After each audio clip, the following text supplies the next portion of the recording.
तो दोस्तों पहुंच गए हैं हम जामा मस्जिद घूमते घूमते। सोचा कि आपको जामा मस्जिद के अंदर का भी दिखा दे।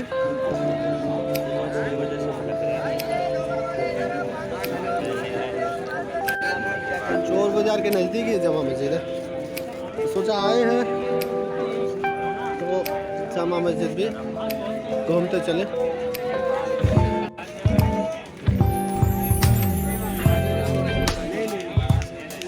तो चलते हैं अंदर जामा मस्जिद। हमदर्द वालों की पहचान है ये हमदर्द वाला रूअफ़ज़ा है भाई साहब। ये आप भी पिए, आपके दोस्त को भी पिलाइए। आइए भाई साहब, देखिए मत, एक बार पी के जाइए। बड़ा गिलास 10 रुपये, छोटा गिलास 5 रुपये।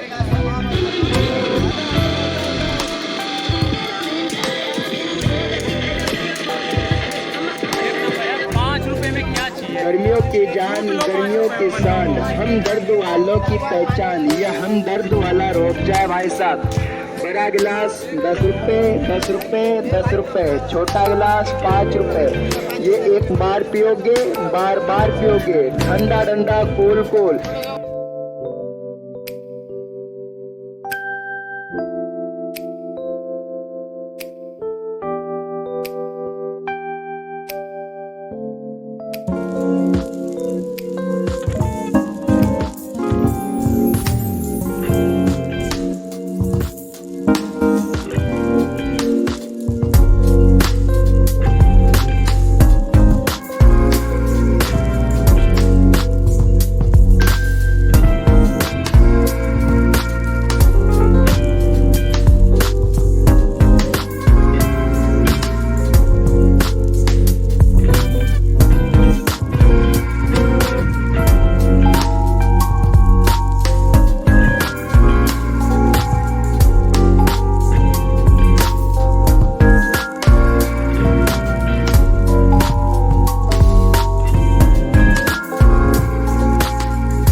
दीवाने खास और दीवाने आम लगा के।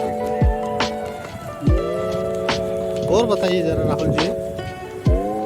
जो है दिल्ली में स्थित है, पुरानी दिल्ली के पास Jama Masjid near by metro है। जनपद से भी आप आ सकते हो, बस भी आती है, ऑटो मेट्रो सब अवेलेबल है। और आपको यहाँ पे खाने पीने से लेकर कपड़े पहनने, इलेक्ट्रॉनिक आइटम, हर तरीके का सारा सामान मिलेगा। यहाँ पे आते हो अगर, तो पहली बात तो अपने बटुए को संभाल के रखना, क्योंकि जेब कतरे भी बहुत है। और आप जामा मस्जिद आओ, घूमो, नीचे से महंगी से महंगी और अच्छी से अच्छी चीज़ें जो है आपको सस्ते दामों में मिल जाएगी और बहुत बेहतरीन क्वालिटी। क्योंकि मैं खुद दिल्ली रहता भी हूँ, आता जाता भी रहता हूँ, मैं घूमता भी रहता हूँ, तो मेरे को आइडिया है यहाँ के सामान का। और अच्छा चीज़ है। आप आ रहे हो तो जामा मस्जिद ज़रूर आओ, देखो। ज़रूरी नहीं है हर जगह हिंदू और मुसलमान ही करना होता है, मगर हाँ, जो चीज़ अच्छी बनाई गई है, जो चीज़ हमारे ऐतिहासिक रही है, आपको अपने बच्चों को पढ़ाने में भी मदद पड़ेगी, उनको समझाने में भी मदद पड़ेगी। जब आप यहाँ पर आओगे, उनको दिखाओगे कि क्या चीज़ें कैसी होती है।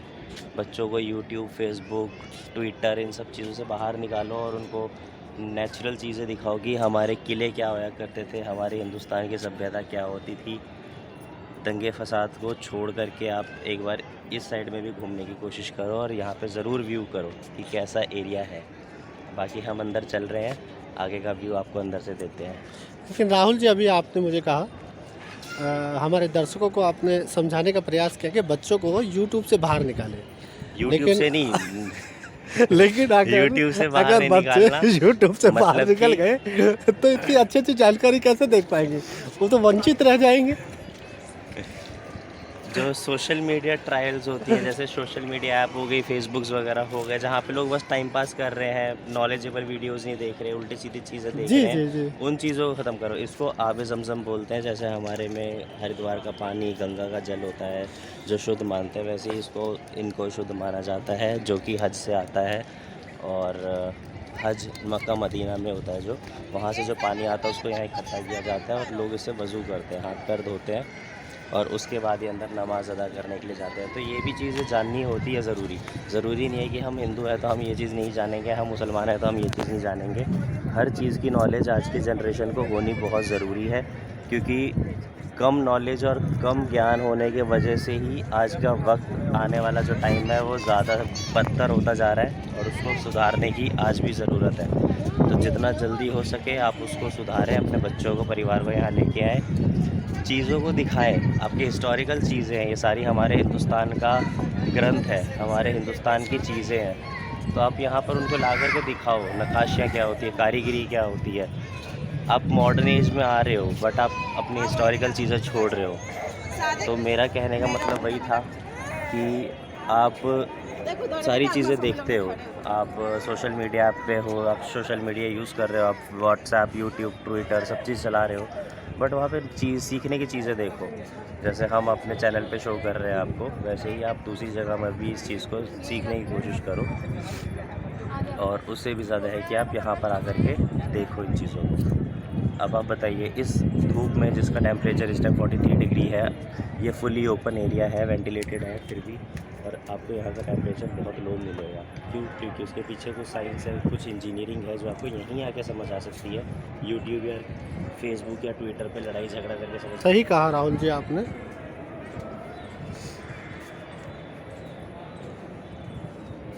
देख लो, बाहर का पत्थर गर्म था, यहाँ का पत्थर ठंडा। बिल्कुल। और आज तक इतने सालों के बाद भी ये सही सलामत है।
मुग़ल के जो राजा थे शाहजहां जी, उन्होंने ये जामा मस्जिद बनवाया था। 1650 में बनना स्टार्ट हुआ था और 1656 में ख़त्म हुआ। और ये जो मस्जिद है, जो ये पूरा जामा मस्जिद बनाया गया है, इसके जो आर्किटेक्ट थे या जो उस टाइम के कारीगर कह लो, जो उन कारीगरों के हेड थे, वो उस्ताद खलील जी थे। और कम से कम 5 से 6 हज़ार वर्कर लगे थे इसको बनाने में। और इसमें अरबिक, पर्शियंस और बाहर के देशों के बहुत से मज़दूर और बहुत से क्या कहते हैं इसको, भाषा जानने वाले लोगों की भी ज़रूरत पड़ी थी जब जा कर के इस मस्जिद को पूरा तैयार किया गया था। हमारी हिंदुस्तान की सभ्यता है, जब एक बार जो चीज़ें बन जाती है उसके बाद हम उसको ध्यान नहीं देते हैं, वेस्ट हो जाता है।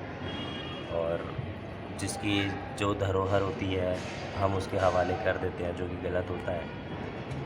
ताजमहल की भी देख रेख हो रही है क्योंकि वो हमारा मार्केटिंग पॉइंट है। मार्केटिंग बोले तो हमारा उससे टूरिज़्म आता है। अगर हम इसकी देख रेख करें, अगर हम इसको टूरिस्ट प्लेस बनाते हैं, इसकी साफ़ सफाई रखते हैं, तो ये भी उतना ही अच्छा होगा और उतना ही ज़्यादा पब्लिश होगा, पब्लिकली फेमस होगा। अभी लोग जब बस जामा मस्जिद के नाम से एक ही चीज़ जानते हैं कि भाई लोग यहाँ आते हैं, नमाज़ करते हैं, बट उनको ये नहीं पता कि यहाँ कोई भी बंदा आ सकता है। कोई भी हिंदुस्तानी आदमी, चाहे वो हिंदू हो या मुसलमान हो, उसके लिए यहाँ पे कोई टिकट नहीं है, वो फ्री ऑफ कॉस्ट यहाँ आ सकता है। जिसको नमाज़ करनी है वो नमाज़ कर सकता है, चाहे वो लड़की हो या लड़का हो, क्योंकि दिल्ली में कुछ ही ऐसी जगहें हैं जिनमें से एक जामा मस्जिद है और एक हज मंजिल है जो इसके थोड़े ही दूरी पे है। वहाँ हम नहीं जा सकते अभी क्योंकि बहुत ज़्यादा रश होगा यहाँ। तो हज मंजिल के बाद से पहले ये जामा मस्जिद सबसे पहली है जहाँ पर लड़कियाँ भी आगे नमाज़ अदा कर सकती है। उसके लिए बाहर से आपको पूरा हाथ पैर धो के वज़ू करके यहाँ के नमाज़ देनी होती है। अभी हम ऊपर भी जाएंगे, एकदम ऊपर नहीं, मतलब इस सीढ़ियों से ऊपर चढ़ के जाएंगे। तो उसके आगे की वीडियो हम आगे यहाँ से कंटिन्यू करते हैं। शाहजहाँ जी की बेगम मुमताज़ महल जब मर गई थी ना, तो उन्होंने आगरा से अपना का पूरा साम्राज्य दिल्ली में शिफ्ट करने का सोचा था। तब जा कर के इस जामा मस्जिद की नींव रखी गई थी, क्योंकि उसकी याद में, क्योंकि वहाँ से उनका प्यार मोहब्बत जो था सारा आगरे में ख़त्म हो गया था।